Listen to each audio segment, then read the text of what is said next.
Hai, saya Yati. Dalam video kali ini, Yati nak share 3 jenis makanan yang boleh menyebabkan jerawat atau yang boleh menyebabkan jerawat makin teruk.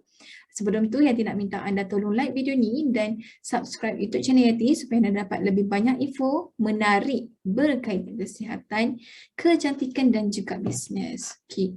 So, jerawat ni dia boleh jadi disebabkan banyak punca lah. Contohnya kulit berminyak, hormon, stres, kebersihan kita tak jaga kebersihan dan bermacam-macam lagi. Ada juga punca disebabkan oleh pemakanan. So, yang nak share lah makanan apa yang menyebabkan jerawat ni makin teruk ataupun apa makanan yang kita kena elak kalau kita ada jerawat supaya kita tak naklah jerawat tu makin teruk kan. So, benda yang pertama yang kita kena elak adalah pengambilan gula. Gula yang berlebihan, bukan nak kata tak boleh ambil gula langsung. Ada orang yang kena ambil gula kan, kalau tak ambil gula tangan badan menggigil, pening-pening, jadi bertigu. So macam tak okey lah pula kan, nanti kacau kita punya urusan seharian. So apa yang kita kena buat adalah ambil gula dalam kadar yang sederhana. Kena kawal lah, kena tahulah badan kita perlu gula berapa banyak. Macam orang budak-budak kena ambil gula berapa banyak, orang dewasa berapa banyak kan.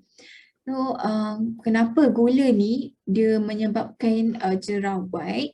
Sebab gula yang berlebihan dia tak dapat dihadam oleh badan kan. Bila tak dapat dihadam oleh badan, dia akan dibawa ke kulit kita. So bila gula yang berlebihan tu dibawa ke bahagian kulit, di lapisan kulit, bakteria yang ada dekat muka akan makan gula tu. Gula tu adalah makanan kepada bakteria. So bayangkan, bakteria memang dah ada dekat bahagian muka kita sebab yalah kadang kita tak cuci muka ke apa kan, ataupun asap-asap kotor ke daripada handphone ke, kita tak cuci muka, dah ada dekat muka ke. Dan tambah pula dengan gula yang berlebihan, bakteria makan gula tu, dia makin sihat, bakteria tu makin merebak dekat muka, end up kita tak dapat nak kontrol dah. Tak dapat nak kontrol bakteria yang merebak tu.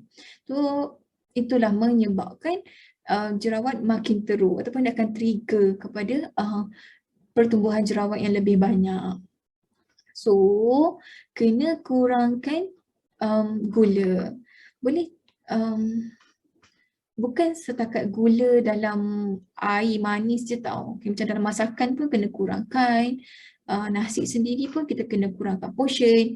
Sebab tu seeloknya kita follow yang suku-suku separuh kan. Tu dia punya pemakanan tu lebih sihat dan kita punya pengambilan gula dalam portion yang betul dan sederhana.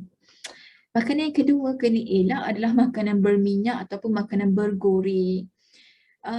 Konsep dia sama macam gula, cumanya makanan bergoreng atau berminyak ni dia tinggi dengan kalori.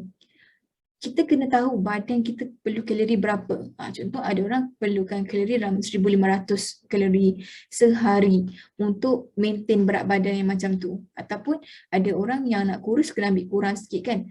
Tapi contohlah kita ambil setiap kali waktu makan tu kan, breakfast, lunch, dinner, kita ambil makanan yang tak sihat, fast food, makanan berminyak, bergoreng, kalori dalam badan akan meningkat. Contoh kena ambil 1500, jadi kita ambil 2000. So yang 500 lebihan tu sama juga. Dia tak dapat dihadam oleh badan, end up dia akan pergi dekat bahagian kulit kita. So bila sampai dekat bahagian kulit, bakteria pun akan makan benda tu. Bila bakteria makan, sama konsep macam gula tadi, bakteria akan lebih banyak dekat bahagian kulit dan menyebabkan jerawat makin teruk ataupun jerawat naik. So dia punya trigger point lah. Bila bakteria banyak, kita muka tak bersih lah kan, muka tak bersih, jerawat makin banyak.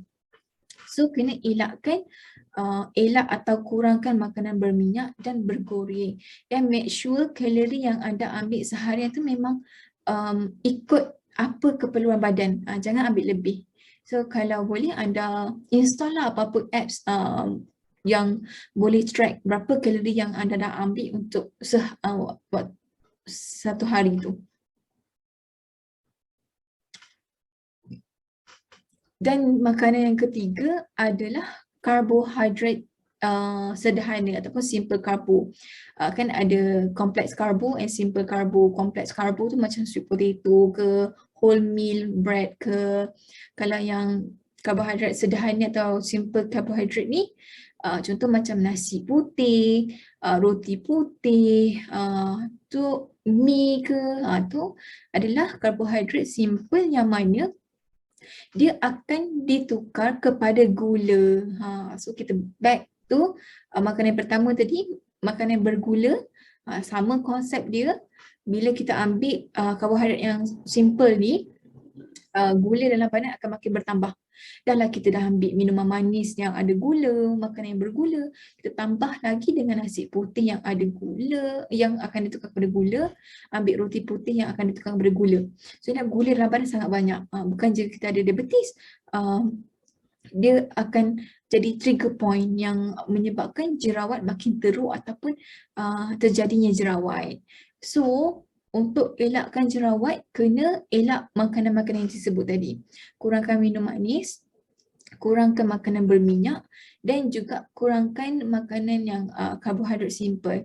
Memang tak mudah, Yati sendiri pun memang kadang culas juga, boleh nampak muka pun ada jerawat, tapi slowly Yati akan tukar cara pemakanan tu. Memang Yati boleh Yati sendiri nampak, bila Yati kurang ambil makanan manis, minuman manis, jerawat tu dapat dikontrol tau. Dia macam makin lama makin surut. So kalau anda ada masalah jerawat ataupun tak nak ada jerawat, cuba untuk elakkan makanan yang disebutkan tadi. Kalau anda rasa tak boleh hidup tanpa nasi putih sebab Yati lapar kan, Yati cadangkan anda untuk ambil protein. Macam Yati sendiri pun ambil protein shake. So Yati makan nasi sekali je sehari. Waktu dinner Yati akan ambil protein shake. Protein shake yang kita orang ada adalah ESP, Energizing Soy Protein. Kita ada Life Shake, kita ada Chin Shake, kita ada Milk Shake. So setiap shake ni, setiap protein ni dia ada kandungan protein yang berbeza. So anda boleh pilih ikut kandungan protein yang mana anda nak. Lagi banyak protein, lagi cepat kenyang lah, tapi kita tak boleh ambil secara berlebihan. Kena ikut juga keperluan protein dalam badan. So itu kalau anda beli protein shake ni dengan Yati akan advise lah. Yati akan tanya berapa berat badan sebab kita berapa protein nak kena ambil seharian tu bergantung kepada berat badan. So Yati akan guide anda lah dari segi tu.